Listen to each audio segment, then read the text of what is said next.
앵커브리핑 시작합니다. 전공의 사직과 의대생 집단 휴학, 의정 갈등이 시작된 지도 어느덧 1년 2개월이 지났는데요.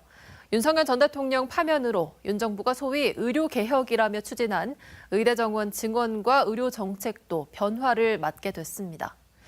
의료계는 정부의 일방적인 의대 2,000명 증원과 12.3 비상계엄 포고령의 전공의 처단 문구에 강하게 반발해왔는데요.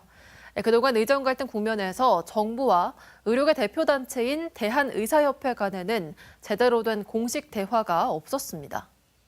의협은 윤 전 대통령 파면을 기점으로 대화의 가능성도 여는 한편 투쟁도 내세우며 투트랙 전략을 짜는 모습입니다. 의협은 정부와 국회를 향해 의료 정상화를 위한 논의의 장을 마련해 줄 것을 요청했습니다.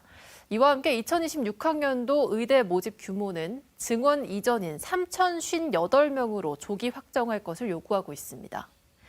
한편 교육부는 모든 의대생이 복귀할 경우 2026학년도 모집 인원을 증원 이전 수준인 3,058명으로 동결하겠다고 밝혀왔는데요.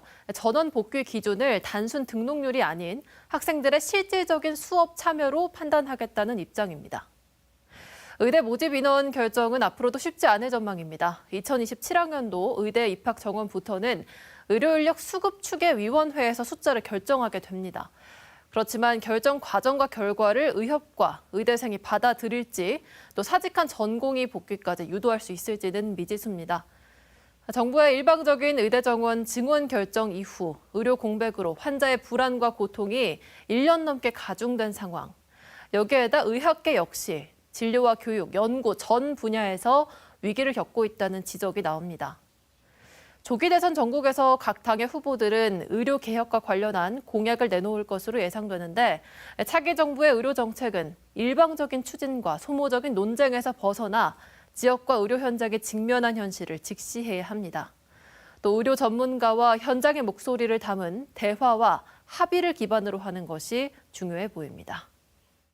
이번 사태 이전부터 필수 의료는 어떻게 고사되고 있었습니다. 그래서 외과 같은 경우는 전공의 충원율이 굉장히 낮았고요. 그래서 그 와중에 지금 이제 이런 요번에 필수 의료 패키지가 나오면서 소위 말해서 이제 정원을 굉장히 많이 뽑아서 거기에 도태된 낙수 의사들을 필수 의료를 하게 만들겠다 하는 정책이 나와 버렸으니까 원래 자신의 의지로 하고 싶어서 하던 이런 필수 의료를 그러니까 그런 책임지고 하던 전공의 선생님들도 너무나 마음의 상처를 받아서 더 이상 이걸 전공을 해야 되느냐라는 그런 사태를 만들어버린 상태죠. 그래서 그런 몇몇 이런 과들은 전공의들이 복귀하기가 상당히 어려울 거라고 보이죠. 최소 정원 정책을 가져가야 된다. 그러면 그 최소라고 하는 게 도대체 뭐냐? 그러니까 지방 국립대학을 중심으로 해서 지역에서 농어촌 같은 데서 꼭 필요한 의사를 그러한 조건을 걸고 뽑는 것.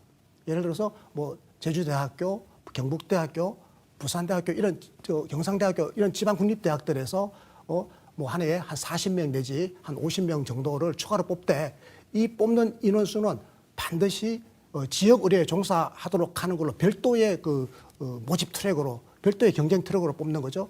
그래서 그분들에게는 이제 추가적으로 장학금도 주고 이렇게 해가지고 졸업하고 나면 한 15년 정도를 반드시 해당 지역에서 근무하도록 하는 이런 조건을 다하는 일종의 한지 의사 제도 같은 게 우리 의료법에도 있거든요. 이걸 이제 입학 과정에서부터 이런 조건을 걸고 입학하는 걸 모집하는 거. 이게 지금 일본이나 독일도 지금 다 이렇게 하고 있단 말이에요.